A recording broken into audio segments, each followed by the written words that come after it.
സിദ്ധാർത്ഥൻ്റെ veterinary സർവകലാശാലയിലെ സിദ്ധാർത്ഥൻ്റെ മരണവാർത്ത കേരളം ചർച്ച ചെയ്യാൻ തുടങ്ങിയിട്ട് ഒരാഴ്ച പിന്നിടുന്നു. ആ വാർത്ത ഇപ്പോഴും ഒരു അഗ്നിയായിട്ട് കേരളത്തിൻ്റെ രാഷ്ട്രീയ ഭൂമികയിലുണ്ട്. SFIയെ അല്ലെങ്കിൽ CPIM-നെ, സർക്കാരിനെ, സർക്കാർ സംവിധാനങ്ങളെ, അതിനെ പ്രതിനിധാനം ചെയ്യുന്ന രാഷ്ട്രീയത്തെ എല്ലാം അത് വളരെ നിശിതമായി ചോദ്യം ചെയ്തുകൊണ്ടേയിരിക്കുന്നു എന്നാണ്. ഇപ്പോഴും ഒരു ഡിഫൻസ് ആ കാര്യത്തിൽ ശരിയാം ബിൽഡ് ചെയ്യാൻ SFIക്ക് കഴിഞ്ഞിട്ടില്ല, CPM-നോ സർക്കാരിനോ ഒന്നും കഴിഞ്ഞിട്ടില്ല എന്ന പ്രശ്നമുണ്ട്. അതേസമയം നമ്മൾ കാണുന്നുണ്ട് ഗവർണറൊക്കെ അതിനകത്ത് കയറി ആവശ്യത്തിലധികം ഗോളിലടിക്കുന്നത് കാണുകയും ചെയ്യുന്നുണ്ട്.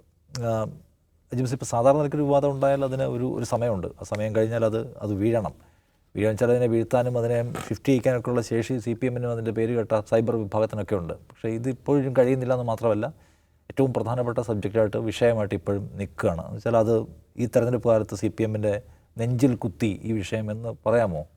തീർച്ചയായിട്ടും. അതിൻ്റെ കാരണം വെച്ചാൽ അത് ഒരു വീഴാൻ പറ്റിയൊരു വിഷയമല്ല.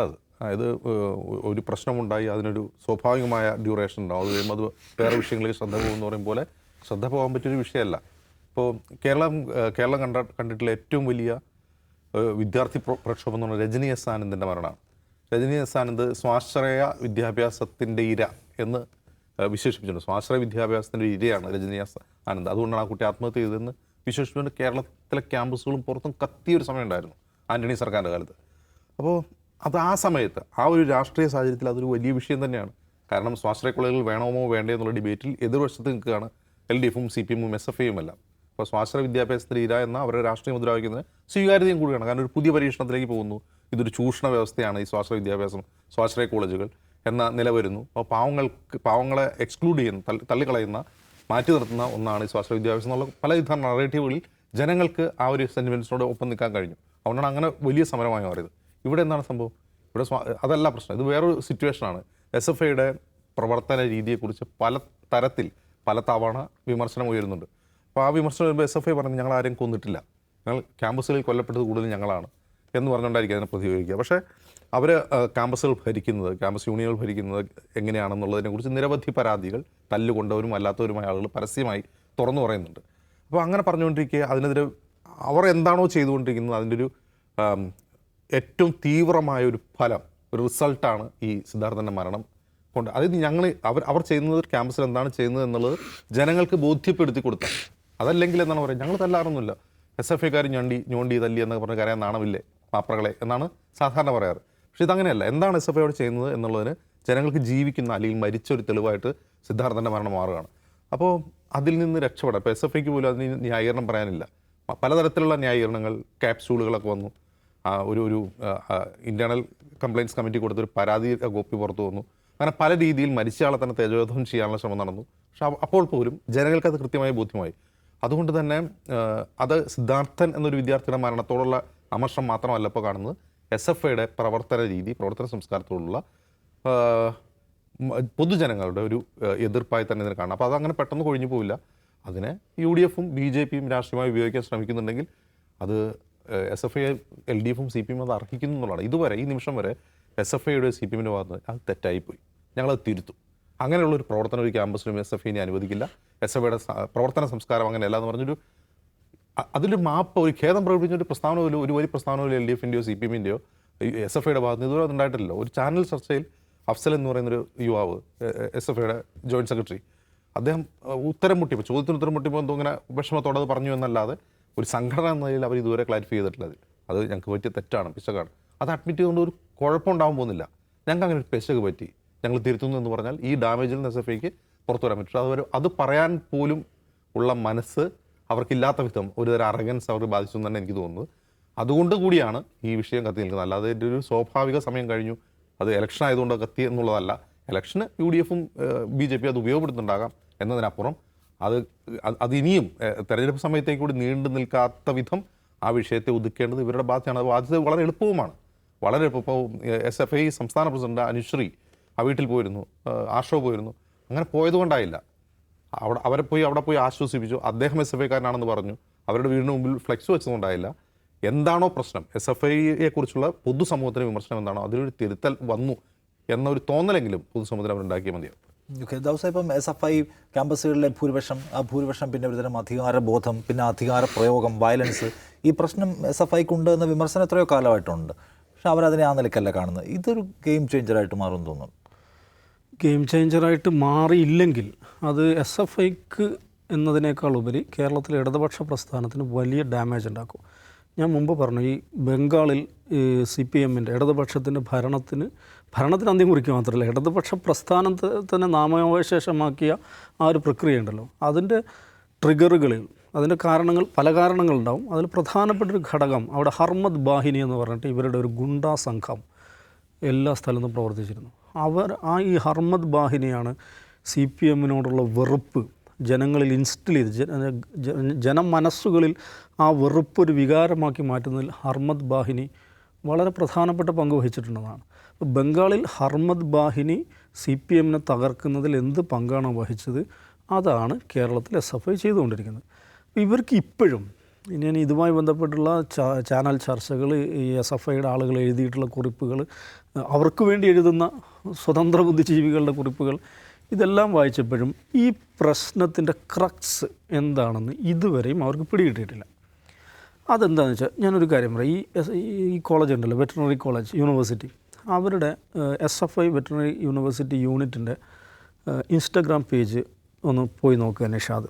അപ്പോൾ അതിനകത്ത് ലോകത്ത് നടക്കുന്ന ഏതാണ്ട് എല്ലാ കാര്യങ്ങളെക്കുറിച്ചും അവർ അഭിപ്രായം പറയുന്നുണ്ട്. എന്നുവെച്ചാൽ വളരെ നല്ല രാഷ്ട്രീയമായ വിശകലന ശേഷിയുള്ള, രാഷ്ട്രീയ ബോധമുള്ള ഒരു സംഘമാണ് ആ SFI യൂണിറ്റിനെ നയിക്കുന്നതെന്ന് നമുക്ക് ഉറപ്പായും മനസ്സിലാക്കും.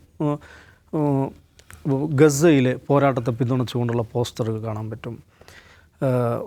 ഈ ജനുവരി 2 സഫ്തർ ഹഷ്മിയുടെ രക്തസാക്ഷിത്വ ദിനം, അംബേദ്കറെക്കുറിച്ച്, പിന്നെ ഈ പരിസ്ഥിതി പ്രശ്നങ്ങളെക്കുറിച്ച്, ഇങ്ങനെ ഒരു പുരോഗമന വിദ്യാർത്ഥി പ്രസ്ഥാനം നമ്മുടെ കാലത്ത് സ്വീകരിക്കേണ്ട നിലപാടുകൾ എന്തൊക്കെയാണോ ആ നിലപാടുകളൊക്കെ അതിനെ പ്രതിഫലിപ്പിക്കുന്ന പോസ്റ്ററുകളാണെങ്കിലും ആശയങ്ങളാണെങ്കിലും അതുമായി ബന്ധപ്പെട്ട് അവിടെ നടക്കുന്ന പരിപാടികളാണെങ്കിലും അതൊക്കെ അതിനകത്തുണ്ട്. ഇപ്പോൾ ഈ അറസ്റ്റിലായി ജയിലിൽ കിടക്കുന്ന കുട്ടികളുടെയൊക്കെ മുഖം നമുക്ക് അവിടെ അതിൽ കാണാൻ പറ്റും. അവർ വ്യത്യസ്ത ഇപ്പോൾ ഈ ആയുഷ് ഹെൽത്ത് യൂണിവേഴ്സിറ്റി ഒരു ആയുർവേദ കോഴ്സ് തുടങ്ങാൻ പോകുന്നതിനെക്കുറിച്ച് അതിനെക്കുറിച്ചുള്ള അവരുടെ വിമർശനം, അങ്ങനെ സൂക്ഷ്മമായ അക്കാഡമിക്കായ കാര്യങ്ങളിൽ, രാഷ്ട്രീയമായ കാര്യങ്ങളിൽ, സാംസ്കാരികമായ കാര്യങ്ങളിൽ, അന്താരാഷ്ട്ര പ്രശ്നങ്ങളിൽ, ഇതിലൊക്കെ ഇടപെട്ടുകൊണ്ട് SFI പൂക്കോട് വെറ്ററിനറി യൂണിവേഴ്സിറ്റി യൂണിറ്റിൻ്റെ അഭിപ്രായ പ്രകടനങ്ങൾ അതിനകത്ത് കാണാൻ പറ്റും.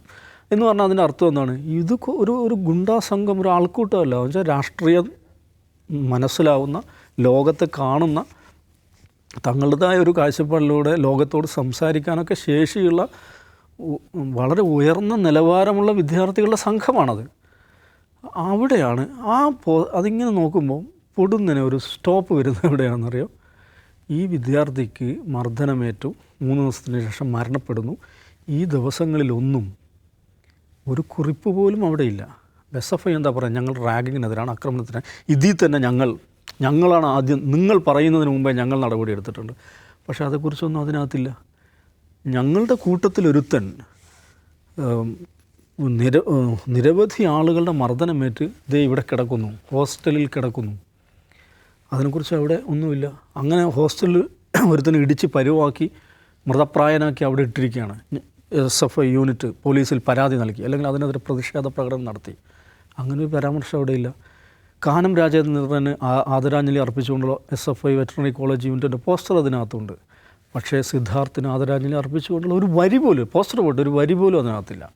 അപ്പോൾ എന്ന് പറഞ്ഞാൽ അതിൻ്റെ അർത്ഥം ഇത് എന്തുകൊണ്ടാണ് ഈ മനുഷ്യൻ അവിടെ മൃതപ്രായനായിട്ട് 3 ദിവസം കിടന്നിട്ടും ഒരാൾ പോലും അവന് വേണ്ടി സംസാരിക്കുവാൻ, ആ വിവരമൊന്ന് റിപ്പോർട്ട് ചെയ്യാൻ പോലും സന്നദ്ധമായില്ലെന്ന് പറഞ്ഞാൽ അതിൻ്റെ അർത്ഥം അത്രക്കുമധികം ആ സംവിധാനത്തെ ആകെ ഭരിക്കുന്ന ഒരു സാന്നിധ്യമാണ് SFI എന്ന് പറയുന്നത്. ഇത് തന്നെയാണ് ഇതിൻ്റെ പ്രശ്നം. അപ്പോൾ ഇവിടെ നിന്ന് പുറത്തുപോയ, കോഴ്സ് കഴിഞ്ഞ് പുറത്തുപോയ ഒരു പെൺകുട്ടി ഫേസ്ബുക്കിൽ കുറിപ്പിട്ടിട്ടുണ്ട്. അവരതിൽ പറയുന്നത് ഇതേക്കുറിച്ച് SFIക്കാരോട് ഞങ്ങൾ സംസാരിക്കാറുണ്ടായിരുന്നു. എന്തിനാണ് നിങ്ങൾ ഇങ്ങനെ മറ്റു സംഘടനകളെയൊന്നും പ്രവർത്തിക്കാൻ അനുവദിക്കാതെ കൊണ്ട് നടത്തുന്നത്? മറ്റു സംഘടനകൾ എന്ന് പറയുമ്പോൾ AISFനെ പോലും അനുവദിക്കുന്നില്ല, നമ്മൾ മനസ്സിലാക്കണം. അപ്പോൾ അതിന് അവർ SFIക്കാർ കൊടുക്കുന്ന മറുപടി, നമ്മൾ സ്വയം വിമർശനം കൂടെയുള്ള പ്രസ്ഥാനമാണ്, അതുകൊണ്ട് നമ്മൾക്ക് തെറ്റുപറ്റില്ല, അതുകൊണ്ട് വേറെ ആളുകൾ പ്രവർത്തിക്കേണ്ട കാര്യമില്ല. ഒന്ന് ആലോചിക്കുക, നമ്മൾ തെറ്റാവരണമുള്ളൊരു സംഘമാണ്. ഒരു തെറ്റും സംഭവിക്കാത്ത വിധം സവിശേഷമായ ഒരു ആവരണത്താൽ സംരക്ഷിക്കപ്പെട്ടൊരു വിഭാഗമാണ്. അതുകൊണ്ട് നമുക്ക് തെറ്റ് പറ്റില്ല. അപ്പോൾ തെറ്റ് പറ്റാത്ത നമ്മളിവിടെ ഉള്ളപ്പോൾ എന്തിനാണ് വേറെമാർ വന്നിട്ട് പ്രവർത്തിക്കുക? ഇത് തന്നെയാണ് ഈ കമ്മ്യൂണിസ്റ്റ് രാജ്യങ്ങൾ, കമ്മ്യൂണിസ്റ്റ് ഏകാധിപത്യം സ്വീകരിച്ച നിലപാട്. നമ്മൾ തെറ്റാവരണമുള്ള പ്രസ്ഥാനമാണ്. ബഹുകക്ഷി ജനാധിപത്യം എന്തുകൊണ്ട് കമ്മ്യൂണിസ്റ്റ് രാജ്യങ്ങളിൽ ഇല്ല എന്ന് ചോദിച്ചാൽ അതിൻ്റെ സൈദ്ധാന്തികമായ കാരണം ഇതാണ്. അങ്ങനെ ബഹുകക്ഷി ജനാധിപത്യത്തിൻ്റെ ആവശ്യമില്ല. എന്താണ്? എല്ലാ ശരികളും ചെയ്യുന്ന, തെറ്റുകൾ പറ്റാനിടയില്ലാത്ത നമ്മളിവിടെയുണ്ട്. ഈ കാഴ്ചപ്പാടാണ് ഇതിൻ്റെ അടിസ്ഥാന പ്രശ്നം. ക്യാമ്പസുകളെ ജനാധിപത്യവൽക്കരിക്കുക എന്നുള്ളത് മാത്രമാണ് ഇതിന് പോകാൻ വഴി. അങ്ങനെ ജനാധിപത്യവൽക്കരിക്കുക എന്ന് പറഞ്ഞാൽ ഒന്നുമില്ല, എല്ലാവരെയും പ്രവർത്തിക്കാൻ അനുവദിക്കുക. അത് ABVP ആണെങ്കിലും AISF ആണെങ്കിലും MSF ആണെങ്കിലും ഫ്രട്ടേണിറ്റി ആണെങ്കിലും ആരാണ് അവരവർ വരട്ടുന്നേ, യൂണിറ്റ് ഇടട്ടെ, അവരുടെ പരിപാടികൾ നടത്തട്ടെ, അവർ മത്സരിക്കട്ടെ. അങ്ങനെ മത്സരിച്ചുകൊണ്ട് SFIക്ക് നിലവിലുള്ള അവസ്ഥയിൽ വല്ല കോട്ടവും പറ്റൂ?